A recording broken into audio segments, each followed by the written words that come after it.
It's still not up yet. I'm just waiting for boo. Boopity boppity bip bop boop. Bippity bop. It's showing up live on the dashboard. There we go. Up. For a second there, it showed Dan's game. Then it popped up. Yep. Hello, everyone. Welcome to a very different Aderjaeger session. We are going to be refining the brew and changing, or at least talking about potential changes to our homebrewed rules concerning Aderjaeger. Aderjaeger is based on the Apocalypse World Simple World rules, heavily modified, to say the least.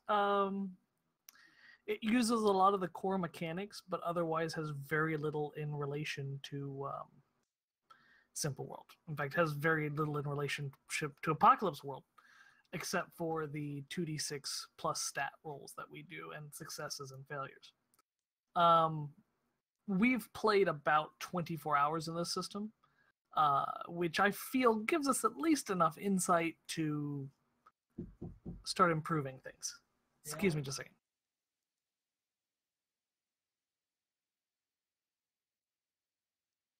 Hello, it is me, Jurgen. Sorry about that. Have you repented your sins today? No. I haven't. Go in hell. Go away, we don't. been a long Speaking time. of which, I got a door hanger on our apartment door that says, Jesus is praying for you. That's good. The Jesus has needed something to do for a while. It was only on our apartment door out of all of the doors on the first floor. And our apartment Well, is you locked, needed it the most. apparently. I just figured Jurgen was coming to say hi. Yes. You're going to burn it Pamphlets into aren't the really door, his though. thing. Yeah, that's exactly it. Glad we're on the same page. Yeah. All right, I'm sorry about that. So what we were talking about is changes to the rules. So before we get into that, I'm just gonna, if you all could just go around and specifically mention one thing you'd like to discuss, and I'm gonna make note of it so we can get around to it, or try to get around to it in this time frame that we have.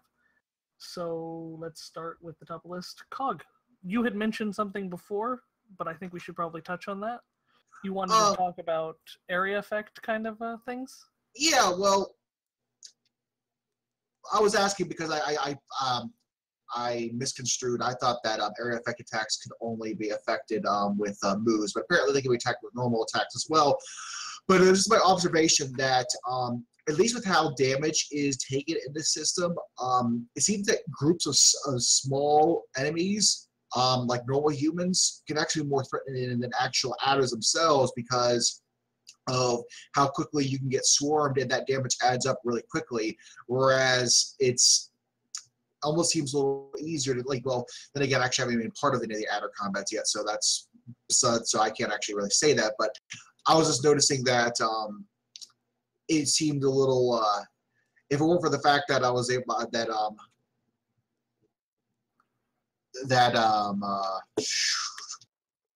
that we were able to break free in that one combat, we would have died pretty easily just as some basic thugs and everything. And that's a good point. There is something that's not, I guess you kind of have to have been through it. The first adder was really a tutorial. So its threat was intentionally somewhat pulled back, especially because we were, I think you were absent, and we had Orist or Elena was absent intermittently as that was beginning or going on. I don't remember which. Also, we didn't kill it. I think it was me. It wasn't Yeah. us that did it. Well, I mean, I did. Yeah, Elena's the one that killed it specifically. Actually, Well, yeah, but I so- mean, like, we had a lot of help from Doomed NPC Squad. You had a lot of help Yeah. from the old party, the old Aderjaeger group. And I think But, they were taking the brunt of the damage over us as well. Sorry, go They're ahead. all dead, so yeah. Storch survives. Barely, yeah. But in the future, that probably you will see crowds being a threat significantly, because yeah, they can just get in there, and especially if they're willing to fight dirty and they're armed, they are always going to be a threat to a smaller or individual person, even an armored one. And that's just true in real life, too. Adders, though, are going to prove to be much more lethal in the long run. To give you just an idea on scale, the most that a human could do is 3 harm per attack. Adders can do 12 harm. Okay, gotcha. Yeah, see, I wasn't sure how much what the limits were on how much damage we done in a single attack. Yeah, in a single attack, you're looking at a human can do at most about 3 harm. I'm not actually counting Aderjaeger, because there's things you can get that can actually get you above 3 harm. But for just a normal person on an extreme success, effectively, like a 12 plus, the most they're going to do is 3 damage. Don't get me wrong, that's dangerous. But it's not world-ending immediately. Adders, on the other hand, can one-hit you, effectively. Obviously, not all the time, and I'd like to avoid a total party kill because of one-shot things, because that's dumb and sort of kills the point of a narrative, doesn't it? But it is something that arguably could happen. Adders are still a significant threat, and if you decide to tickle the bottom of one's foot, there would be consequences, obviously. But that's the rough scale. There's things that will be coming in Season 2 that would actually make 12 seem pleasant. How is it pleasant when that's the top of the amount of damage we can get done anyway? It gets worse. How? You'll have to find out. All I can say is I'm not exaggerating. It can always get worse. For sure. Okay, so anything else, Cog, you want me to add to the list on that, or does that answer your question effectively? That's it. Yeah, that's definitely answered my question. That's all I have for right now. I'll be doing some other thinking as the night goes on. Please do. Kayla. I think we were already going to talk about the whole experience thing. So I wanted to ask about adding in luck rolls for various things, because it seems like we've come across at least a couple situations where being able to roll luck would be beneficial. I agree completely. Yeah, there would be a lot of times where it's just a matter of, and maybe not use the word luck. I'll fiddle over the terminology, but yeah, something just as a general. Could use faith, since we have the Holy Man. Maybe faith, but I don't really want it tied to like actual faith. Like, it shouldn't be Jurgen gets a +3 on these rolls all the time. No. Divine intervention or something. No, but I think it should definitely be sort of a circumstantial. These are, we need to find out whether this is something that could happen roll. But I think for right now, I think luck works, because I think we're all, at least all of us here, are familiar with that mechanic in Call of Cthulhu. So I think for now I'll put luck. Possible circumstances.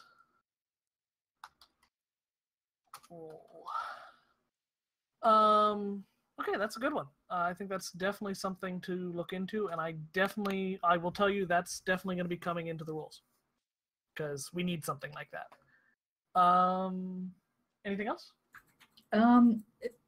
I don't remember if this is a thing. Pushing rolls.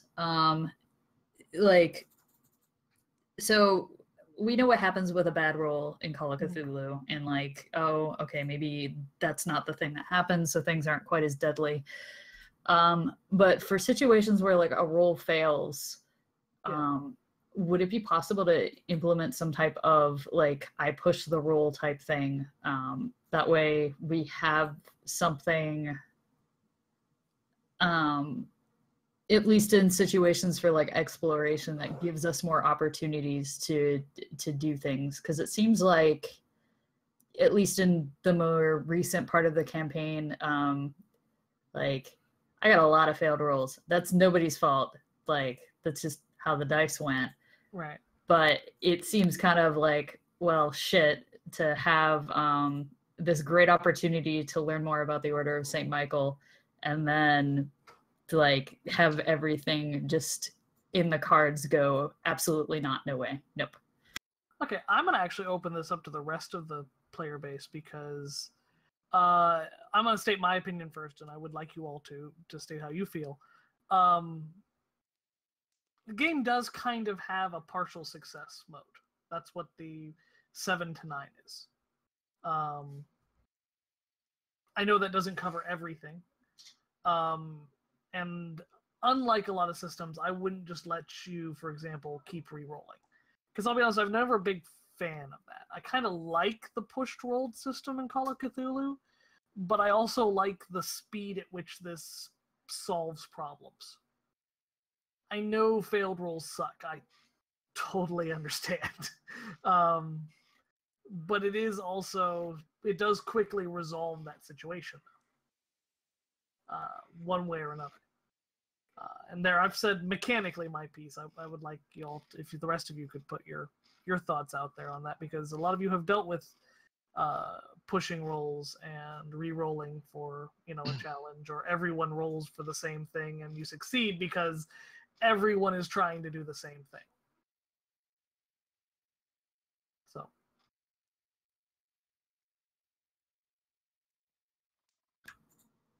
Anybody else? Hang on. Twitch is showing something yeah, weird. Jay, could you look at the stream real quick and Sure. make sure we're still live? Because everything on the dashboard is saying I'm on offline, but everything in OBS is saying we're online, and I'm not sure which is true. Okay, that's fucking weird. Don't mind me then. No, I would agree with Jay because we do have a partial success system already in place, and thing is, strings of bad rolls happen. They'll happen in Call of Cthulhu, they'll happen in this game. I know kind of what happened last game sucked, but that's just bad luck. If you add pushed rolls, it just means that you get a chance to roll it again, but you rolled like, what, 3-4 times in a row and they all failed? I'm sorry, at that point no pushed roll was going to make it better. That was just really bad luck. Yeah, it probably would have had you fall out of the window.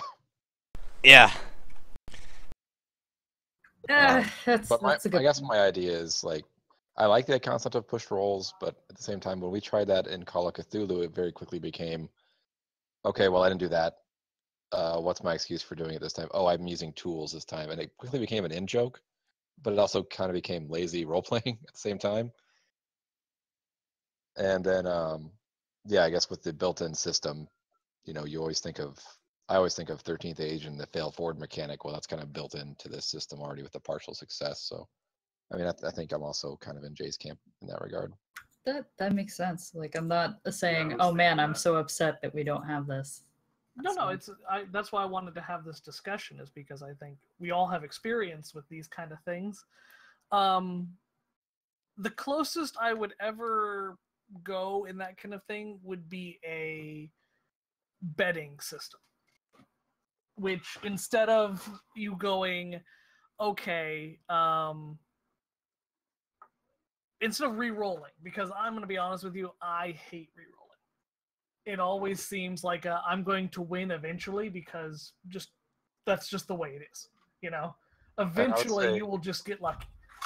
Like, the only way I would incorporate re-rolling would probably be everything gets bumped down a notch. Like, a failure becomes a catastrophic failure, a partial success becomes a failure, and a success becomes a partial success. Okay.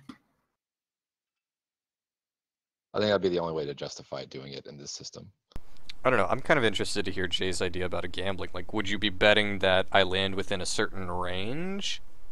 No, I was thinking let's put it this way.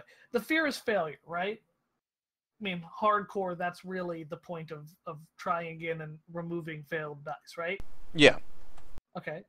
What if you could get a bonus to roll, like a +1, but the consequence is, if you still fail, it's more severe. So you have a better chance of succeeding, but if you fail, you fail harder. I mean, that's interesting, but also don't we kind of already have something in the 13th age, not 13th age, Jesus Christ, I've got the wrong game system on my head. No, the Apocalypse World system in helping with a roll, where if you get somebody to help with your roll, they get to add, what is it, a +1 to it, but if you fail, then you both fail. You all get dragged into the forest. Yeah. Yeah. True, but what happens if somebody is by themselves? Like, for instance, when they're trying to do the sneaking last game, they would not be able to utilize that kind of a system because they're by themselves. True, but that's kind of the advantage of teamwork. Yeah. Good point. I think the counter to that is just stick with the team. Get on the payload, nerds. I think it kind of, so it makes sense to stick with the system that we have for the success and fails, because I feel like punishing harder in social situations like sneaking around, whatever, like having more penalizing fails would be okay. In situations where like we're dealing with a giant adder, I don't want to play chicken with that in terms of if I roll like I roll in Call of Cthulhu, I don't want to be putting the entire team in jeopardy just because of my stupidity. Okay, I agree with that. I understand that. One thing I want to check. Hold on a second. Blah blah blah. I'm trying to find those help and hinder rules, and where the hell I put them. Yeah, I actually forgot that those were a thing. So they are, and there it is. Yeah, help and hindering. When you help someone hinder them, you roll your relationship stat with that person. Which so obviously we need to move. We need to change that. Yeah. I think plainly put, you would just roll an associated stat for how you're helping. Does that sound like that would make a lot more sense? Yep, makes sense to me. It's always situational, so. Yeah. Because then you couldn't just be like, well, I'm going to help you Klein. I roll sanguine. You know? I really need a good explanation. Really? You're going to just praying in the background. I'm just going to convince you that you can do it. Yeah. I'm going to intimidate you into climbing better. I'll roll choleric. Chase you up that rope. That Go, would go, be go. amazing. Okay. So let me just make a note. Actually, can you imagine that for the healing? Scare you into healing better. Just Jurgen standing behind Brita screaming. Yelling. It's the Hulk yelling. Yeah, exactly. From your coma. Yup. Except it's Jurgen just yelling Satan at the top of his lungs. We're gonna just remove the the mention of relationships, because that's not really what we're looking for there. Okay, that's good. That's good. I'm gonna pass it around and we'll come back if you have any more. If you come up with two, okay, Kayla? Yeah, no problem. Okay, Locus.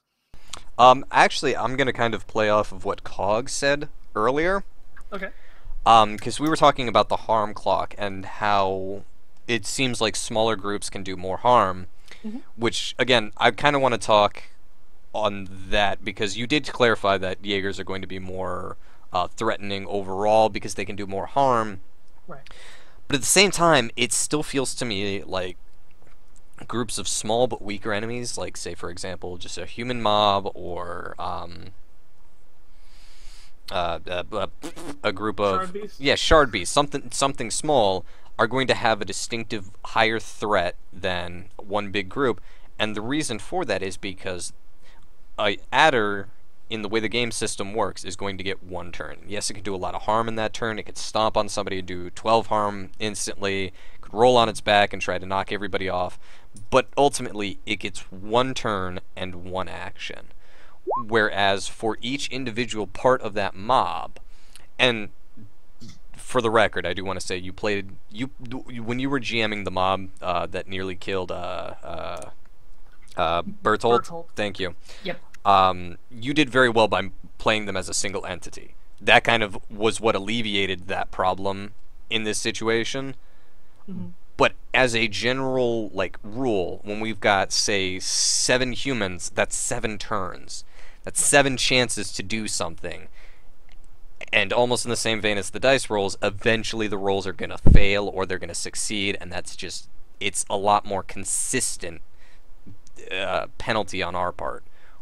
we're going to take a lot more consistent damage and a lot more consistent hindrance because we're rolling the dice more. Okay. I agree for the record. What would you recommend? See, and that's what I've been thinking about. I will say I've been going back to when you played the mob as a single entity, and they only got sort of the one turn. And it represented, like, one guy stepping out of the mob and trying to jab a dagger into Bertholdt's mail, or somebody tossing a rock.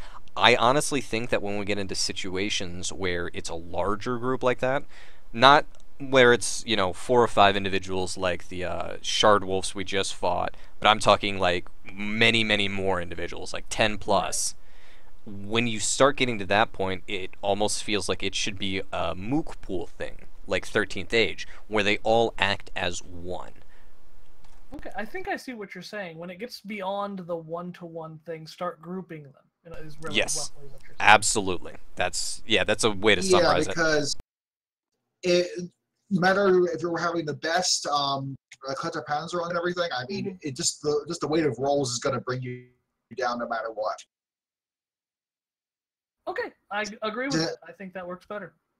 Okay, well, I think that way it keeps, because what I didn't want to do, for example, is I didn't want it to be like you all versus the same number of people, and then the enemy gets to get 1 turn, and you all get 5. Yeah, absolutely. No, I get exactly that I'm not as okay with.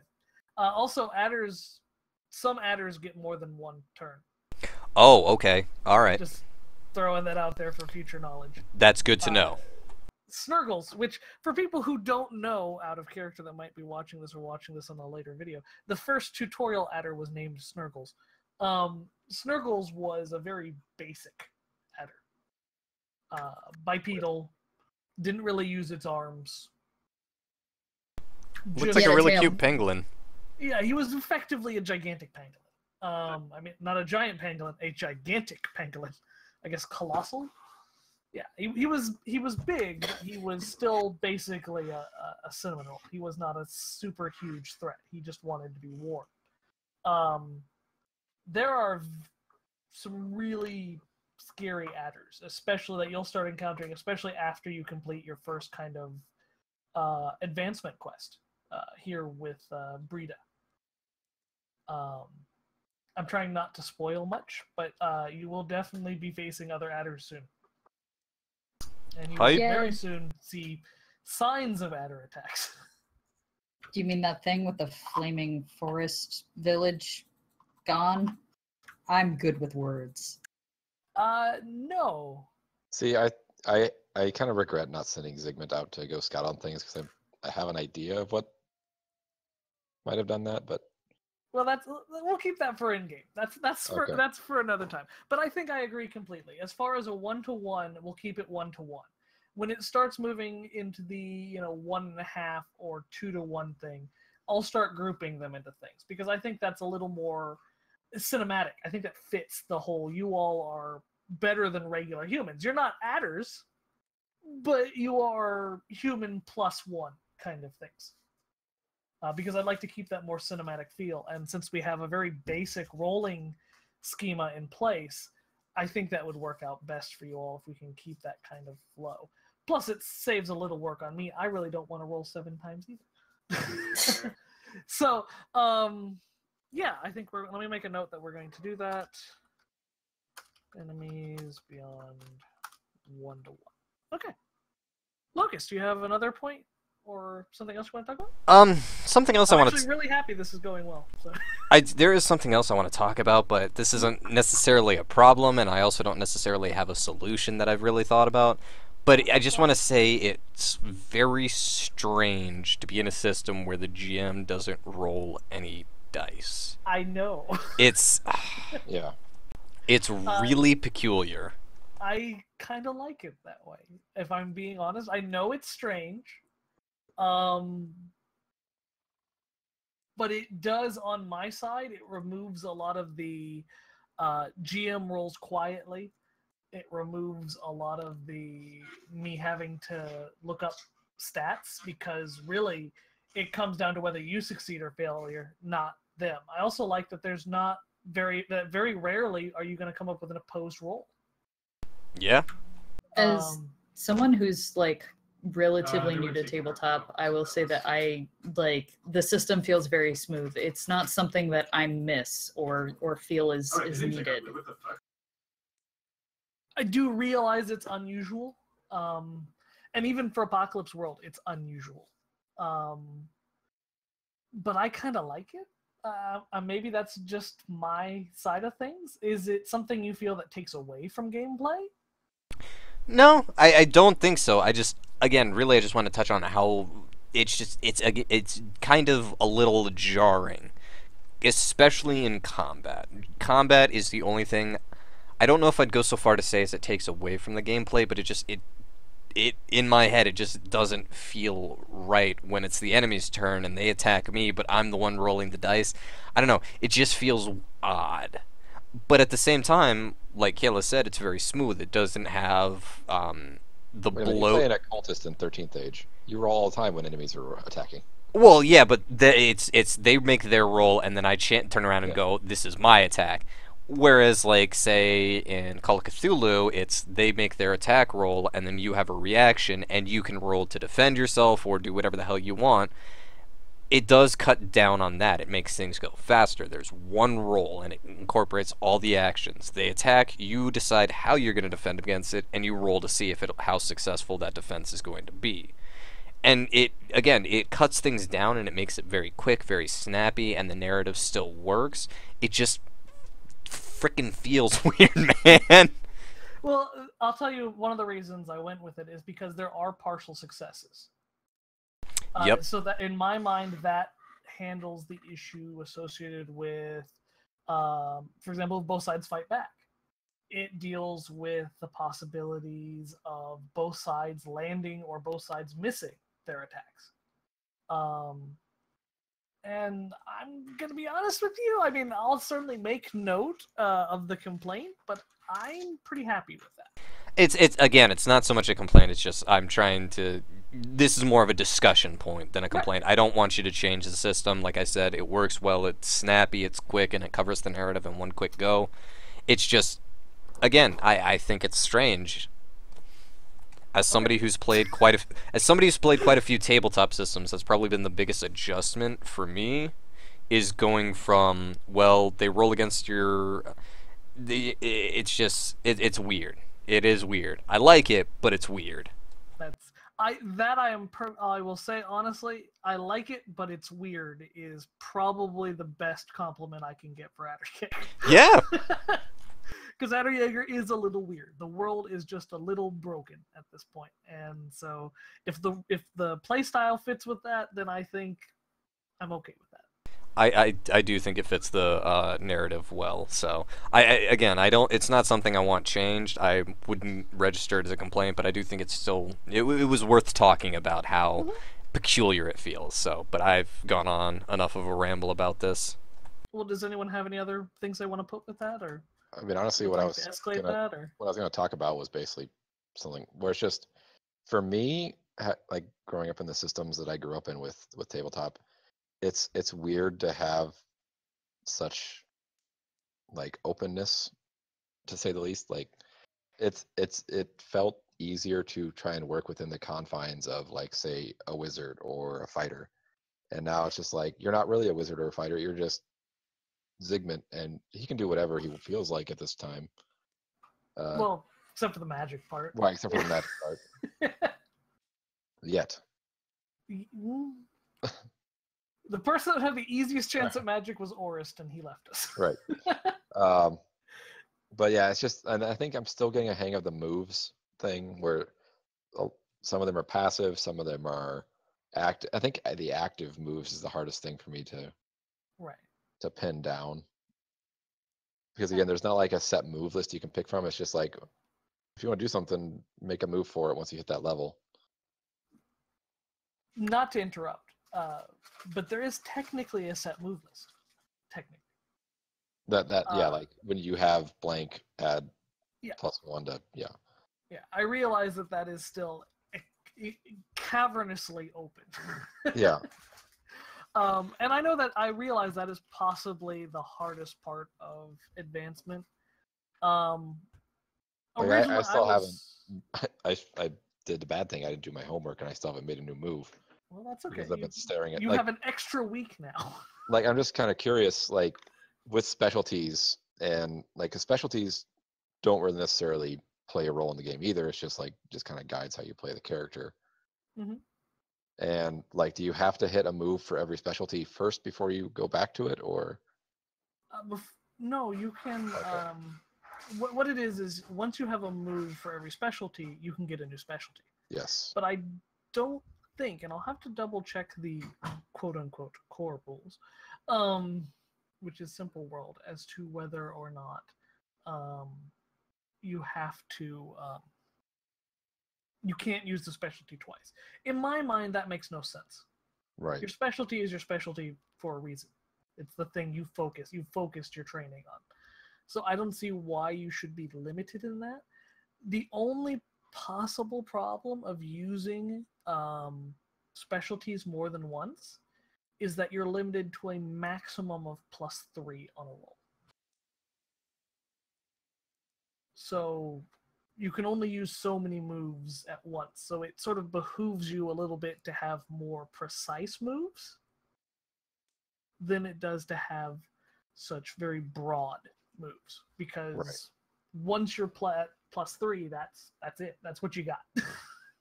Like, I guess I should be taking, clues from people like Jurgen, who has his move is, an ear for rumors and things like that, where most of my moves seem to be based off of the idea that we're going to be hunting Adder and stuff that's in combat.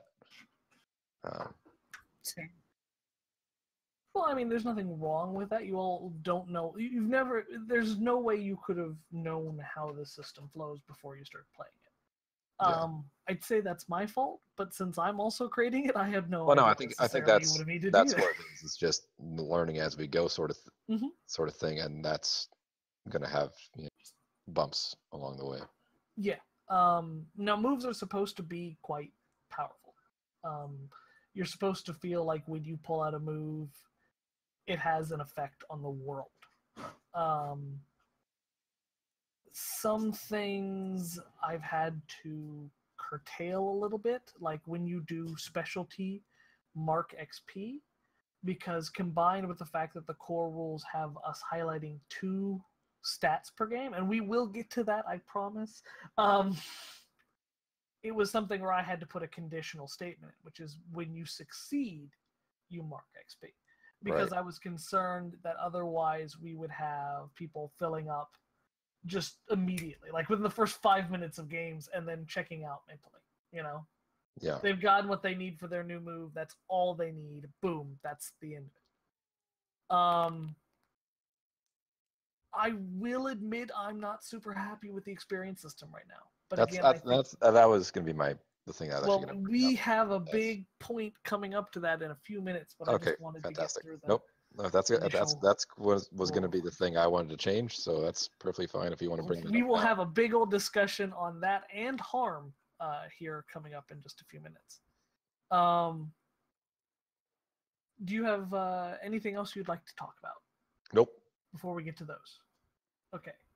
Cog, I kind of shortchanged you and only gave you 1. Is there a second thing you'd like to talk about?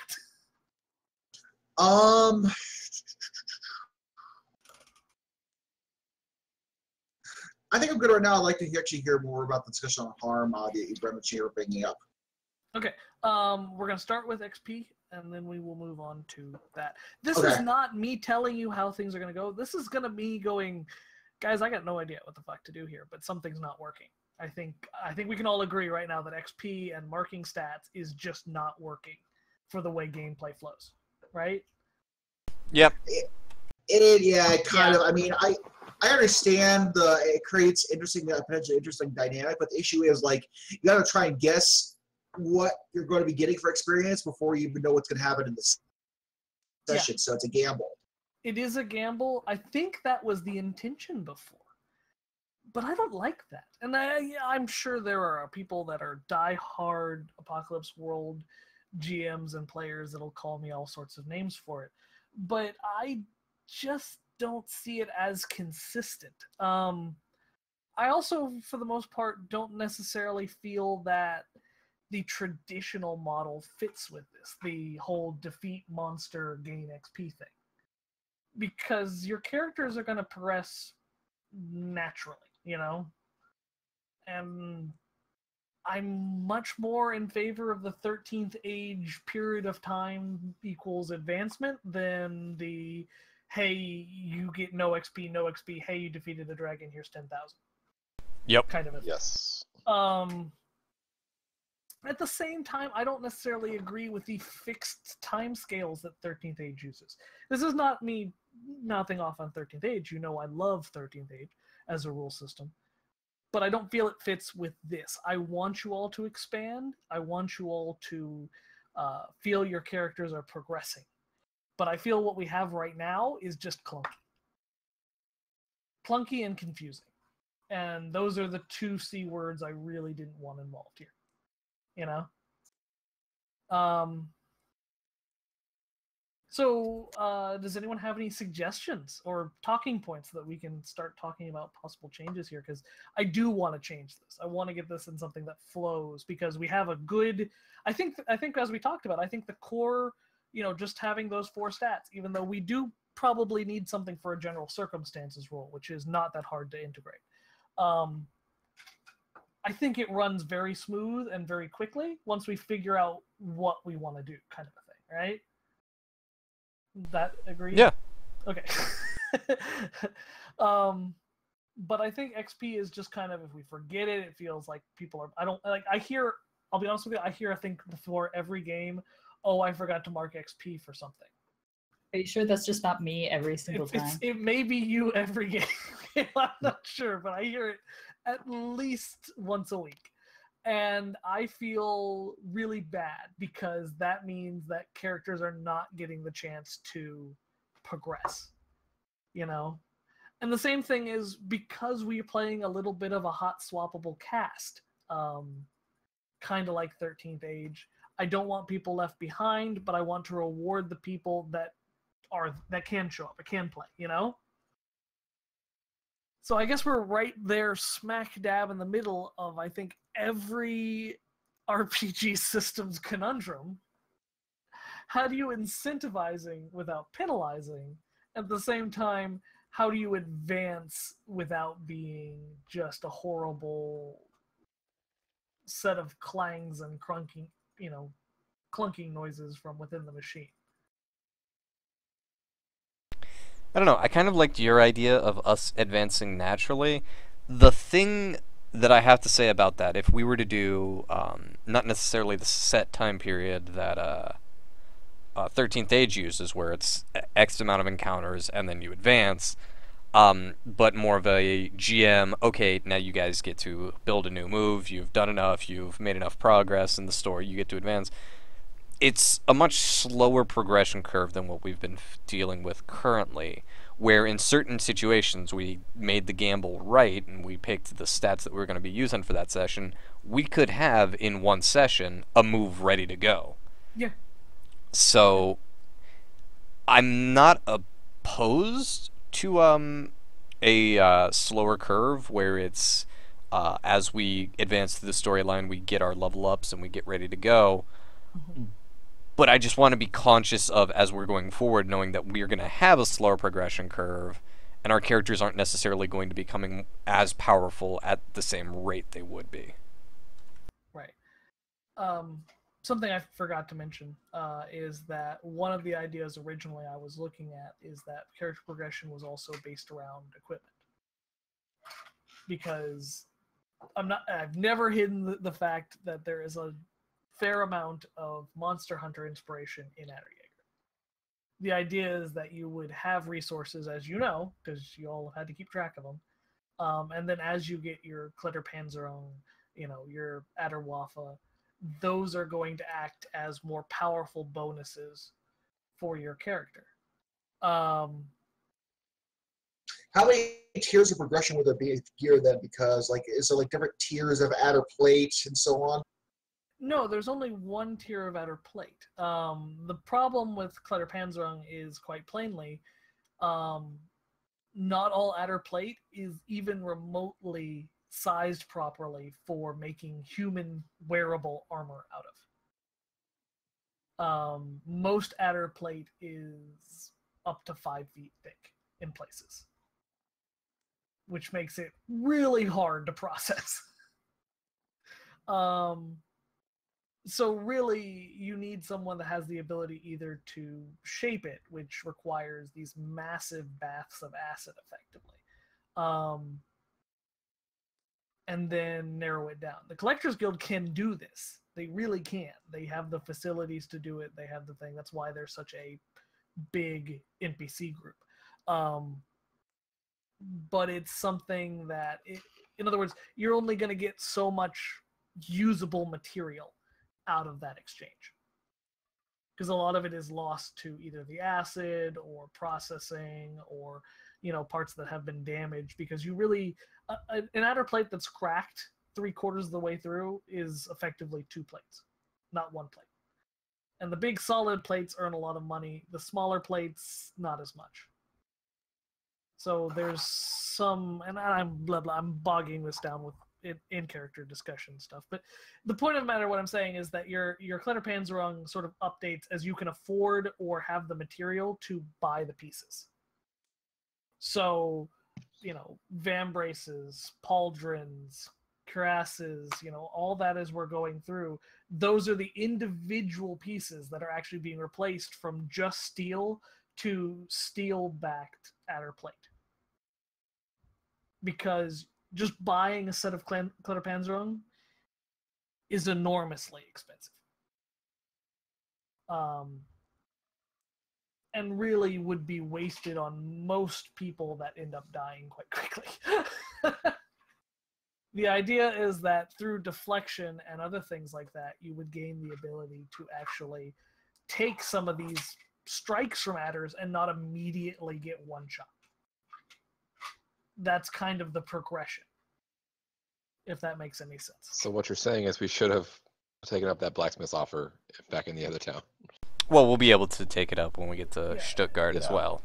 Yeah. Oh yeah, any major town would have either a blacksmith or a collector's guild that'd be able to do the kind of work you're looking for. You need a blacksmith simply because they have to form the framework that the armor goes to. Question on that. So we're talking about this being kind of a hot swappable campaign, and people are going to die, and we're probably going to have like backup characters at some point. Is the idea with the Kletterpanzerung to make it so that like if my character suddenly croaks, that my other character can just, oh look, there's this armor. Oh hey, it fits me. Haha. No. Damn it. Not even in the least. When Kletterpanzerung breaks, because it's let down the person that was wearing it, the Kletterpanzerung typically means it was shattered along with every bone in the body of the person wearing it. Well, let's say that I die in a street brawl, which I could see that happening. That's completely up to that your almost other players. I mean, you all basically right now, you just have frame is what you have.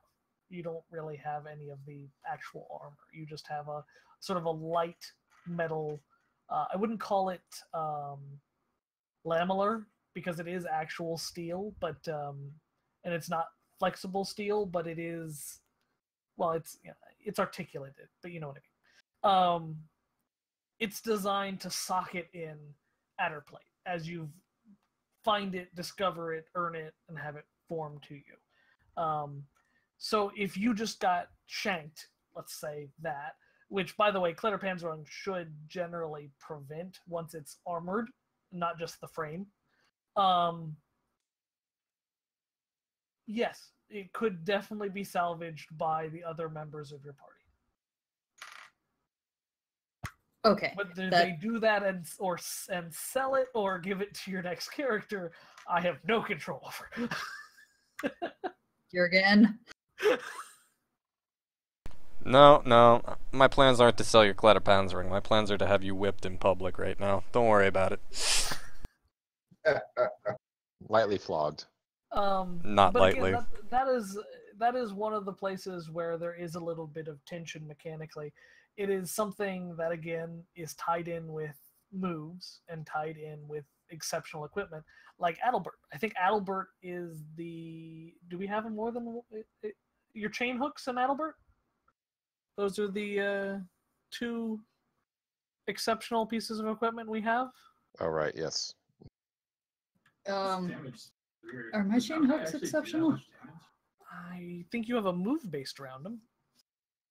Or is that just a specialty in chain hooks? And I've missed up. I have character moves and equipment moves that are kind of based around them. If you have equipment moves, then it is an exceptional piece of equipment. Cool, then yes. Okay. Because that's what you can form moves with. They're like specialties, but they're an item.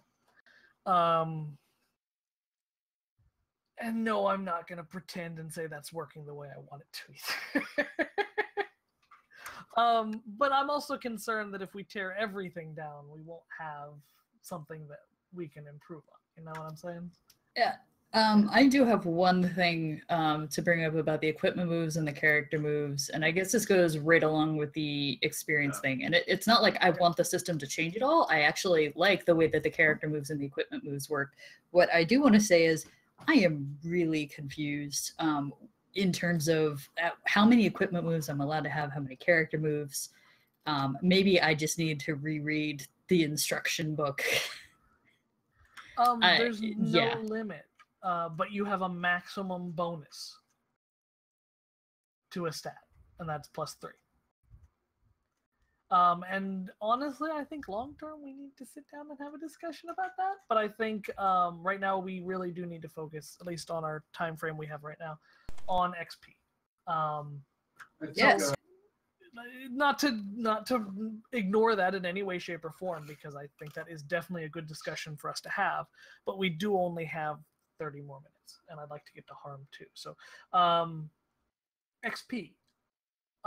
This is a proposal, since I haven't heard anyone else propose anything. We remove highlighted stats entirely. And we replace it more so with a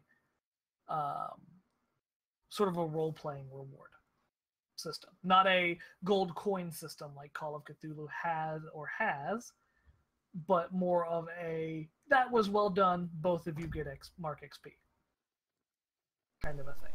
That sounds good to me. Because that encourages us to play to our characters a lot more than highlighted stats did. Because that was a gamble. Yeah. I think that encourages us to play to our characters, and it encourages good roleplay, and there'll still be a pretty consistent stream of progression. I like that. Now, you still would only be able to gain one move per session, regardless of how well you roleplayed. Right, of course. Because you only have 5 points. And I think that would allow... that's something that's definitely doable in a session, but is most likely to take 2 sessions based on how things are going. Is that something that people think is fair? Do you think that's asking too much? I'm not hearing much from Krog or Tyler on this, and I know you all have opinions on this.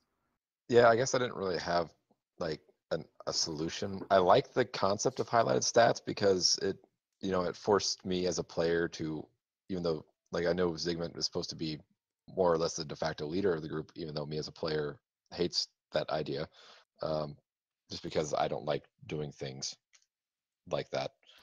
But it forced me to kind of get out of my comfort zone and do it more often when I had those stats marked. Mm-hmm.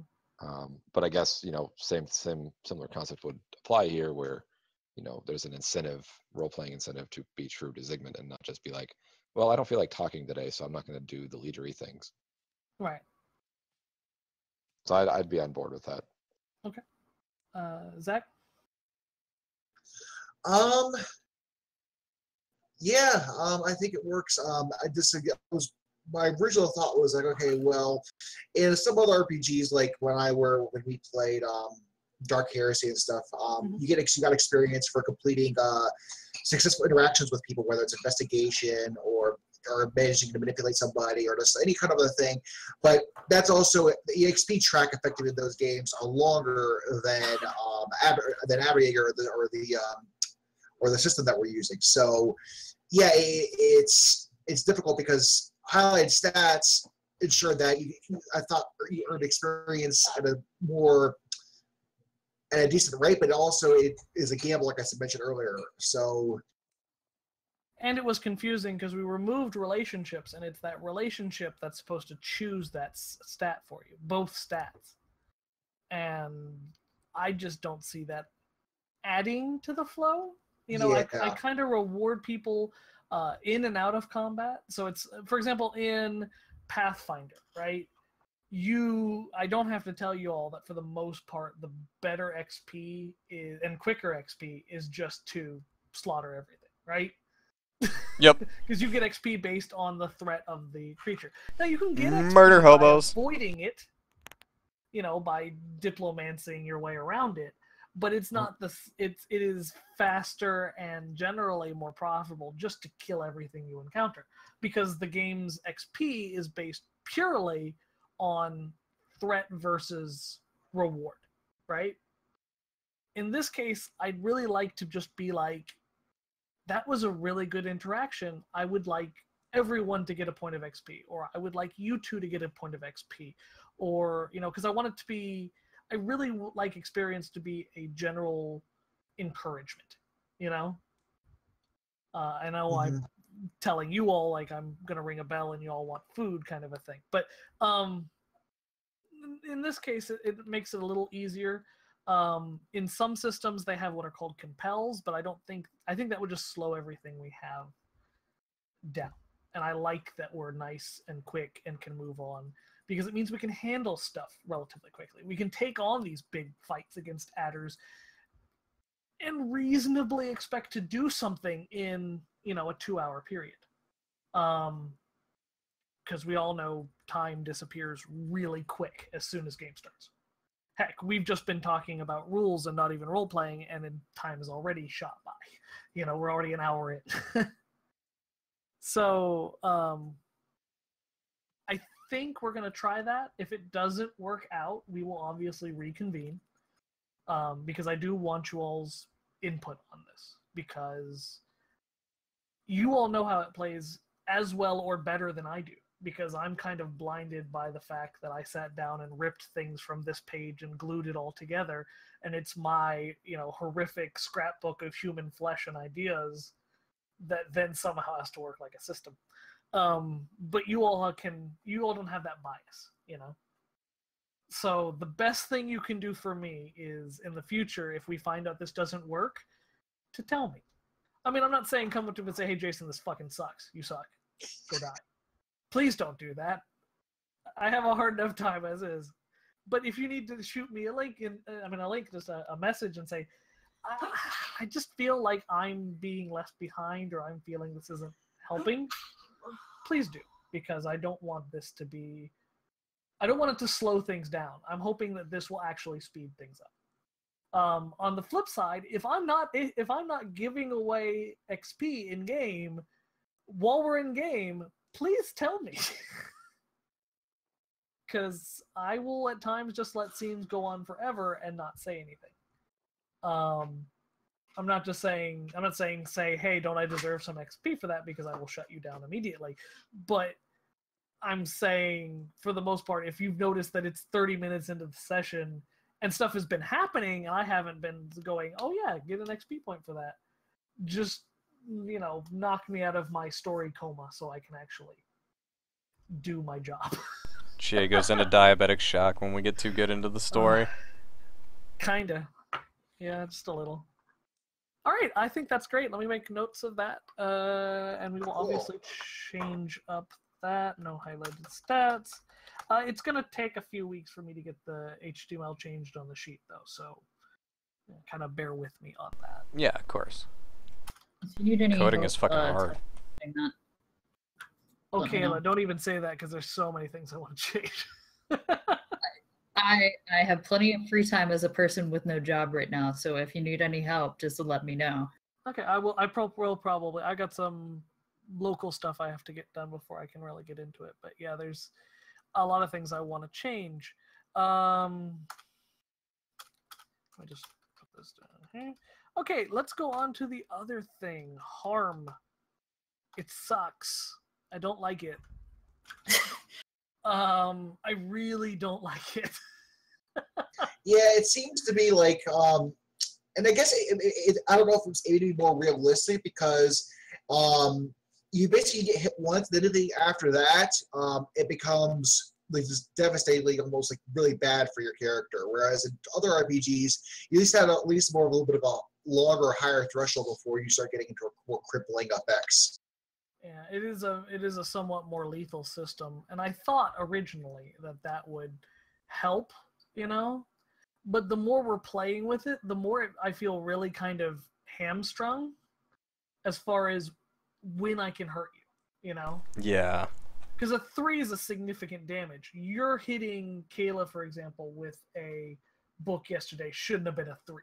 That's ridiculous. That's already up onto the harm clock. Now, it should have done damage. It should have given her a bloody nose. It should have done something. But to immediately hit the first level on the harm clock, I don't think that's good. I don't think that's the way it should be, personally. I hope. Would it be helpful to have, like, individual ticks on the harm clock instead of having 3, 6, 9, blah? That's actually what I was thinking. So I was yeah. Like 1, 2, 3, and then from maybe if you wanted to keep anything after 3 as being more significant, then you could go from like 3 to 6 to 9 or. Yeah, well, so we could have a system where we keep the 3, 6, 9, 10, and then you know how it says 3, 6, 9, and then it says 10, 11, 12. Like, you're like Jewish. Why not just have 3 individual ticks, but then also have 3, 6, 9? So like you can mark individual points up to 3, and then anything that's like a major hit would be, you know. Mm-hmm. Just to put some, I actually really like that idea. Let me state that first. I was actually thinking of doing pretty much from 1 to 9 as individual marks. Okay. And then being that the number of days you would heal, and then adjusting the healing system to try to streamline that a little bit better.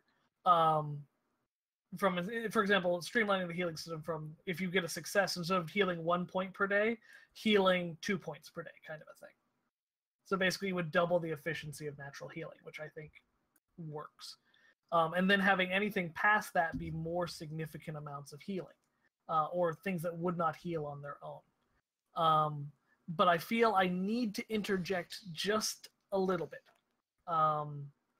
The reason the harm clock is the way it is, and this is in the rules, is that after 9, you have a choice.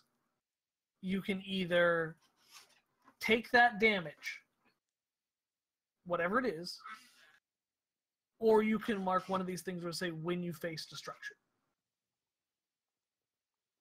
And this is where the combination of XP and gaining moves, the potential for having more than +3, even though you can only use +3, comes into play concerning basically the damaging of one of your stats.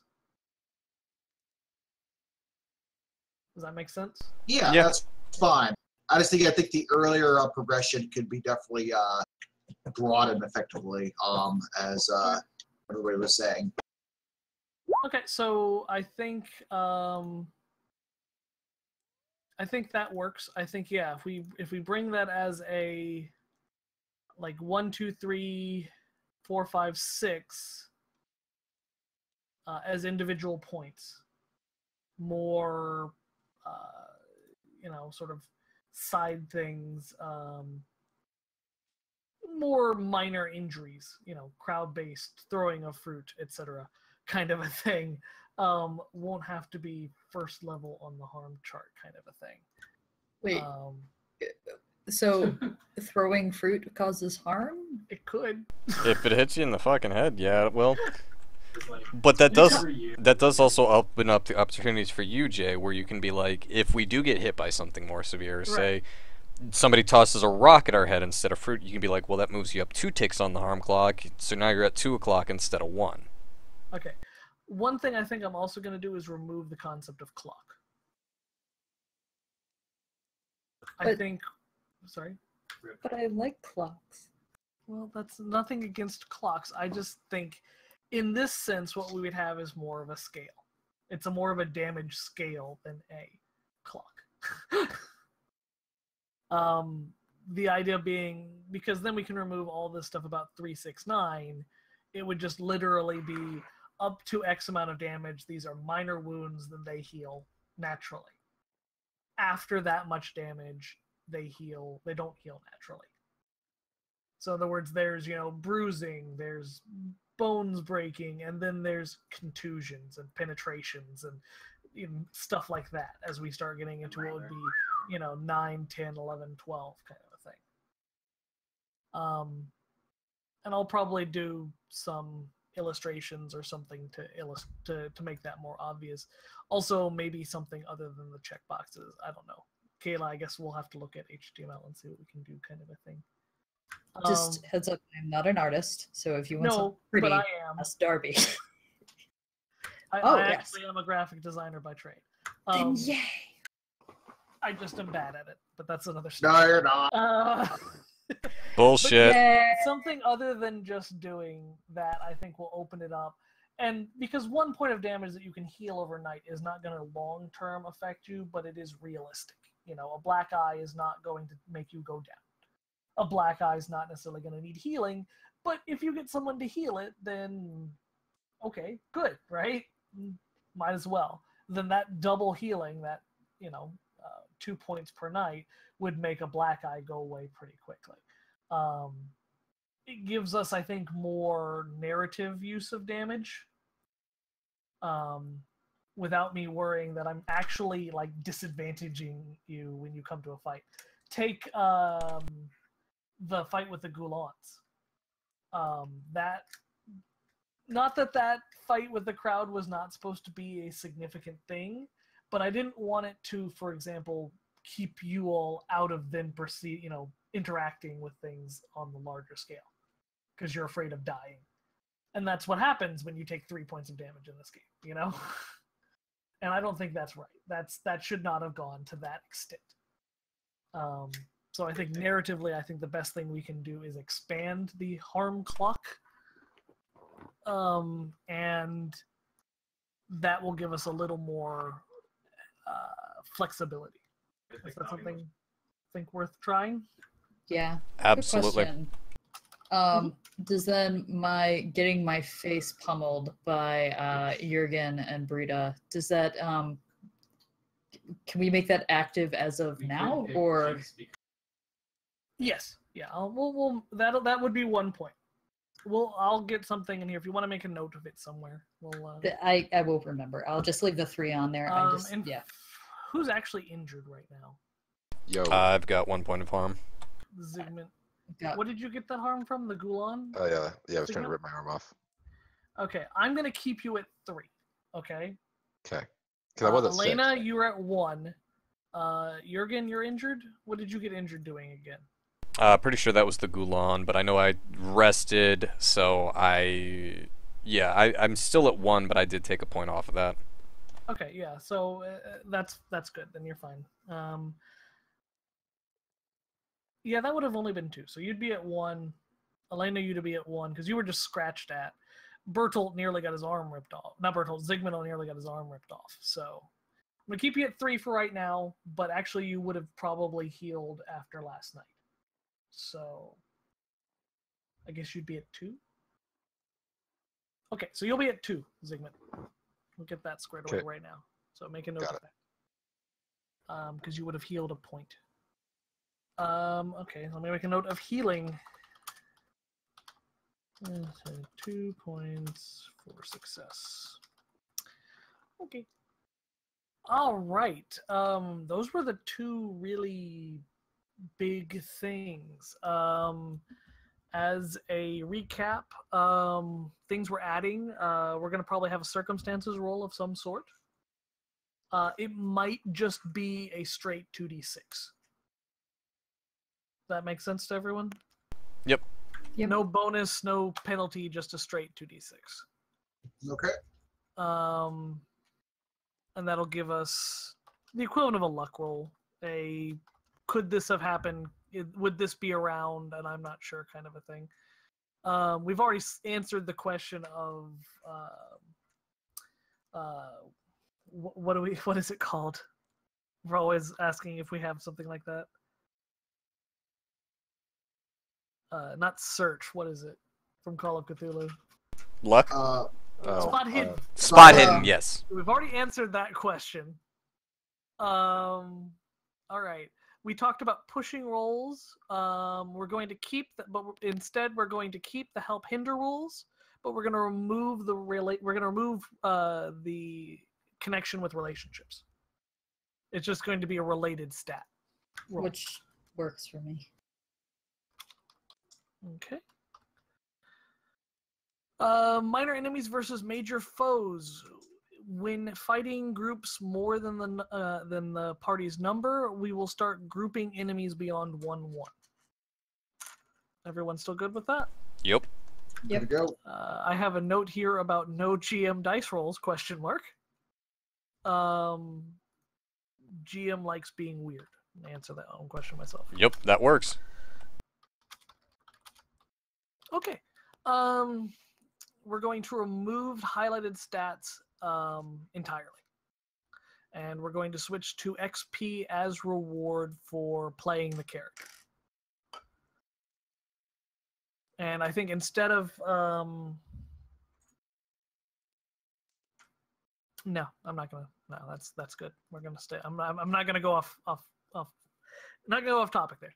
Harm. We're expanding the harm clock at least to 6. So it's 1, 2, 3, 4, 5, 6.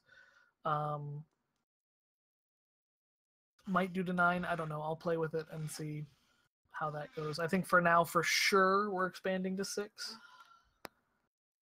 So basically a week. And for healing successes, we're switching to 2 points per night on a regular healing check, not the using stock stuff. Okay. All right. So having completed that, we have about 30 minutes, maybe 15 if we want to end a little early. So I'm gonna go back around. Cog, did you think of anything else you want to discuss? No, actually, I thought that was actually pretty productive, and I like the new changes, so I'm good on my end. Okay. Kayla. I'm in the same boat as Cog. I did just want to say that I really enjoy the environment that you've developed, as well as the lore surrounding everything. The organization of St. Michael is probably one of my favorite things that I've dealt with in tabletop so far. So thanks for a good experience. Boy, howdy, do I got so much more lore on the Order of St. Michael. Nice. That's good to know that they play more of much more of a role. Order of St. Michael has a huge role in season 2, and potentially more in this season, depending on how deep you all get. Assuming that anyone to help her sniggle, sort of sneak away. Come on, you guys, it'll be fun. There are secrets to discover. All right, Locus. I just want to discuss that I hate everything. You're the worst. Blah blah blah. I'm outie 5,000. Fucking normies. Fucking normies. Audi 5,000. Okay. You got all that, Jay? Yeah, I think I got it. Jesus Christ. No, I've got nothing else. I've always, the one thing I was concerned about and the one thing that still felt odd to me in the system, but otherwise, no, I think expanding the harm clock, adding a luck stat, that really covers anything I've felt really needed to be addressed. As well as the grouping enemies together when they get into big groups like that. Yep. And we'll definitely be doing that from here on out. It's not something I'd really planned the system around, I'll be honest with you. So I'm very glad we got to discuss it, because it's something that I was just like, well, okay, I've got the rules for fighting these gigantic beasts, and then I went, oh shit, what about people? Yeah. I didn't want to make people not a thing. You know, they have to be. It's, you know, it'd be kind of a bland world if there's no people to argue with. But at the same time, they're not the ones whose name is on the game. True. Okay, Tyler. I've got nothing. Okay. Everything was hit on pretty well. I've got very few notes here. Well, I think we covered everything pretty succinctly. Okay. So what do I need to talk about? I'm sure something will come up to me at some point, and I'll message you about it. But okay, well, we've got 15 more minutes. I'm going to bring up another topic as soon as I can remember what it is, and then I think we're going to call it early. I'll let you go 30 minutes early. Oh boy, it's just like school. Yeah, you all can go on to homeroom. Don't forget to bring your apples. Did you say assholes? Yes. Don't forget to bring your assholes. Let me make sure there's no questions from the audience. Up, there's Dan. Let's see. Comment from Dan. I'm listening to this while laying in bed. Definitely have been doing a lot of work with health in these systems. Dungeon World leans to a more traditional RPG HP system, while others lean more towards hurting is more severe, but you get hurt a lot less. To which we have a response. Dan responds, and I feel like the harm clock is more designed for games where you get hurt isn't the most common penalty for partial success. That is definitely true. We are in a system where there are penalties, but we don't use the harm clock for them, at least in Aderjaeger. We use the harm clock specifically for being harm, and there are lots of things in Aderjaeger that can harm you. But yeah, I don't want to go completely regular HP. I think Shadowrun 5th edition had some cool stuff on levels of damage that I would like to brush up on before we do too much changing. But I think for right now, expanding the lower end damage will just give us a little more narrative flexibility. Because really, you all should be able to take quite a bit of, abuses before you really start taking damage. And I think that'll make things a little more flexible. And also less pure, you take a single point of damage, oh wow, I really could die this fight, just next time after you get a broken nose kind of a thing. Yeah. And though that threat is not a horrible thing to have, I would rather that threat come from the adders themselves. Which means I could give you all a bunch of HP, and you still could die to one hit. So, I'd still rather that be an adder terrifying prospect than the other around. The higher end of the clock is especially more clunky, but I do like some of the choices you can make, but I just don't think it doesn't flow as smoothly. And I think now that we're removing highlighted stats, now that we are, we never have, but with the GM not rolling, I think we have, once we can get things smoothed out a little bit more, I think we can have a much quicker moving system. So what I really would like is that combat and regular, like for example, in 13th Age, and again, not a hit on 13th Age, what you roll in combat is basically from a whole other area than what you're rolling in backgrounds, right? Most people who played 13th Age know this. You've got your backgrounds, and they're kind of open-ended. Whereas in combat, you are using your spells or your basic melee attack or, your other powers. You're only using background checks on very specific talents.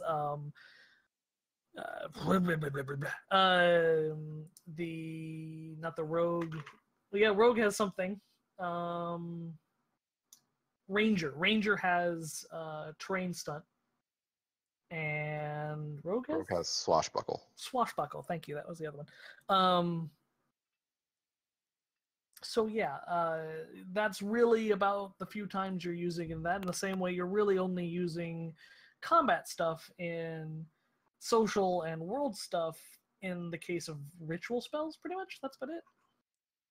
That's all I can think of that we've used it. And with wizards, you get cantrip mastery, which lets you do weird, crazy shit as well. But yeah, pretty much the same concept applies. Hello, Darby. You're joining us right Hi. at the end. Hi. Yep. And I'm salted, but hello. Hello. There are lots of good changes coming to the rule system, so Okay. you didn't Darby. miss a huge amount. But First, we're kicking Brita out of the party. All right, cool.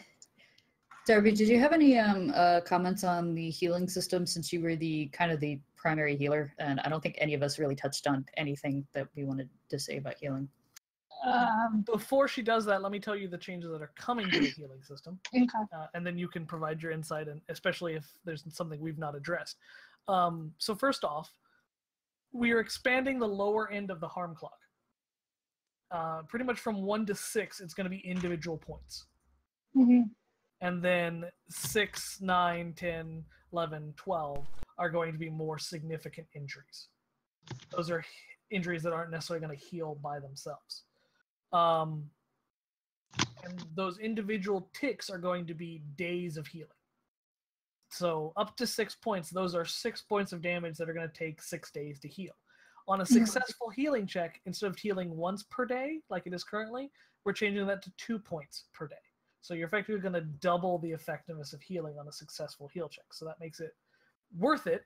This is without using stock up, of course. But not the most super necessary thing, unless they're sitting right at 6, at risk of being pushed over the edge by another injury.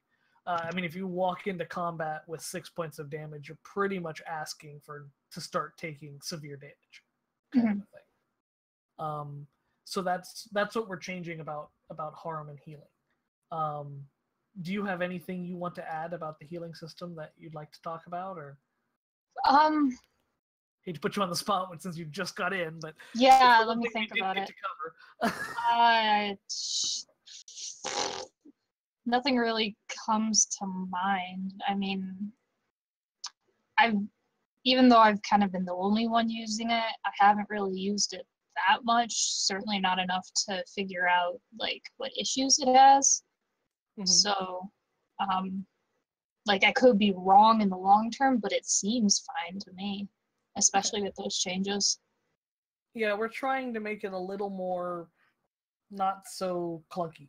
For example, Elena getting hit with the book the other day. A 3 point, moving directly to 3 is not a little injury, Yeah. You just sat down and just beat the shit out of her with that book. Yeah. To be fair, with how angry Jurgen was, that might be appropriate. Yeah. It's totally plot realistic in that one situation, but yeah, I get what you're saying, Jay. That's, one tick being up to 3 points is ridiculous. Yeah, it is a pretty much immediately boom, you're on the harm clock kind of a thing. But at the same time, I don't want other injuries to be ignored. A black eye is still a black eye. You all are still human, even if you're effectively human +1. So the idea is to kind of give a little more flexibility at that lower tier, than just immediately going into, well, now I've got to stay out of this fight because I take 2 more hits and I'm dead, kind of a thing. I'm probably going to be rewriting abilities so they make a little more sense. Because crippled is not the equivalent, for example, of terrified.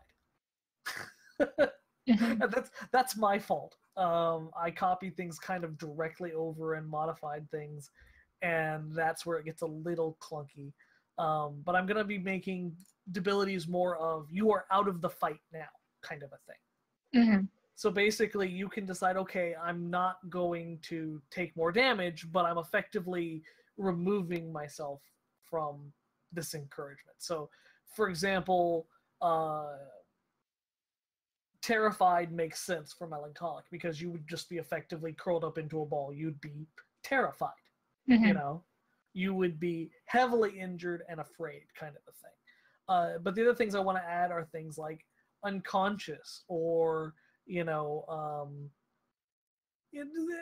not sure on everything. I'll work on that. But the idea is basically that you can kind of choose, instead of just taking more damage, to pull yourself out of it. Mm-hmm. And you will recover. You will wake up. You will get over your fear, but you're still going to have that damage to your stat that lingers, kind of a thing. Mm-hmm. But it would give you basically the option of saying, I'm not risking the character's life at this point. Mm-hmm. So you would trade the damage for an ability. And effectively drop out of the fight without dying.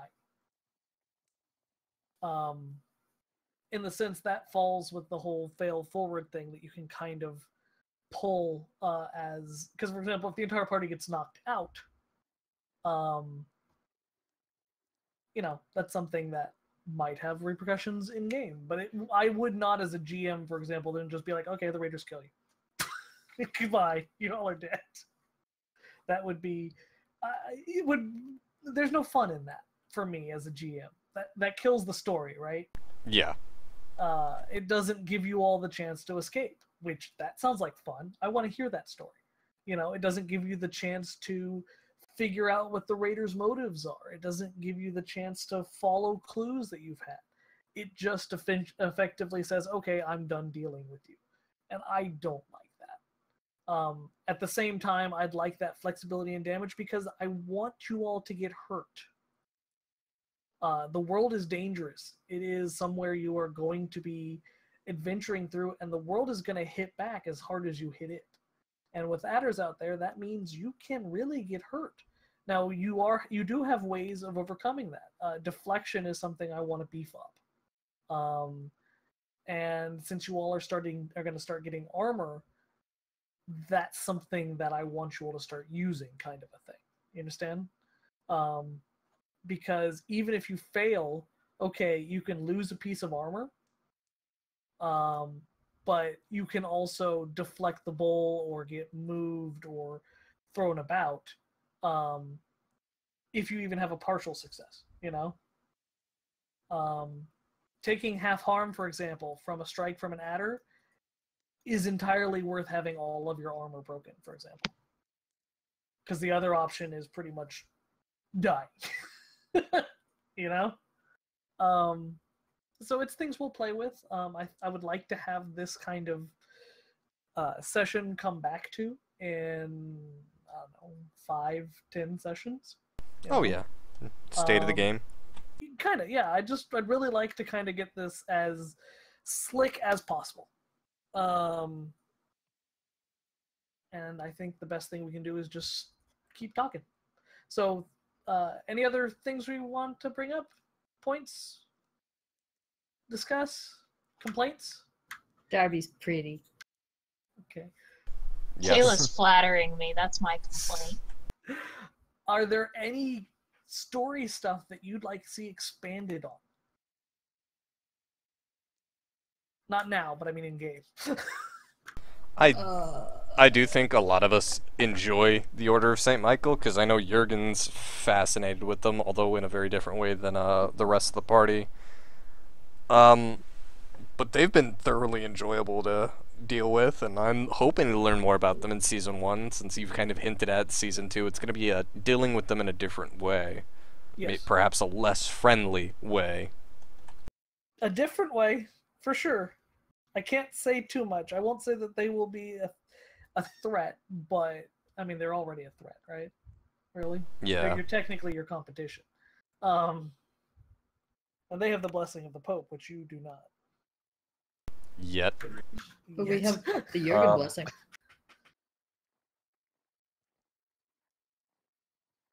We're still on our way to getting Jurgen to be a saint. We're going to need to get the blessing of the Pope before we do that. So the party meeting small the Pope steps. is something that, well, that would be interesting. That would be a thing. Oh God. Elena would not be allowed. She gets to go sit and keep the wagon warm.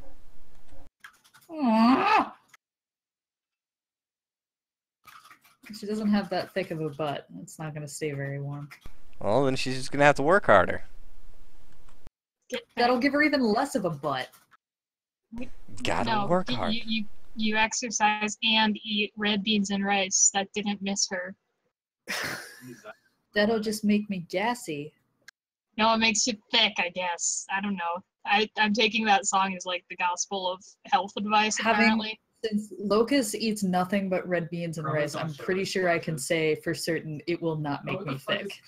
I've been getting What thick. if he's got like an amazing ass and no one knows it because we're all online? That's No. Because he eats red beans and rice. No, And Sir Mix-a-Lot told him to. Miracle food. I mean, as much as I would like to bow to Saints or Mix-a-Lot, I don't think that's necessarily correct for the setting we're in. In any case, as Locust has said, the Order of Saint Michael, I'm fascinated with them. I like the maps that you've drawn up. I like the setting. I cannot give enough praise to the lore and the plot that you've kind of weaved words together. Woven is a word. Werbed. Wibbered. We wibbered it good. All right, I'm gonna let you all. Do you all want to do any shout outs before we end? Like who you are, where you can be found, kind of a thing. I know some of you have a more significant presence online. Shout out to That's it. Shout out to Dan and Jay for making all of this possible while my lazy ass just hits the start streaming button. Same. No, you don't. You fucking. Same as in we shout out. Shut the fuck up. Yeah, you don't hit the start streaming button. Fuck you. No, I said same as in shout out. That's his responsibility. He peed all over that compliment. No one else is allowed to have it. Yeah, it's mine now. Shout out to Locust for being a jackass. And hitting the play button. Or the stream button. Yes. He does. Shout out to Locust for hitting the play button. There we go. The stream button. So can I take a moment and mention some Tinker Tabletop stuff that's coming out? No. Yes. Okay. Yes, of course. So we have some really cool stuff coming up with Tinker Tabletop. Some of it I can talk about, some of it I can't. I can say for one thing, we're going to start having a once a month mouse guard game at the end of the month. Probably a flexible Friday, Saturday schedule. Probably not starting this month, probably starting next month. I will be GMing it, and I know right now, Locus and Angie, both of who are in the Call of Cthulhu campaign, will be in it. And we still have 3 more slots left. So I'm just down. putting that out there for people. I'm also down. The other thing is soon, I don't know when, we'll have a fellowship campaign being GM'd by our very own Sunstrike.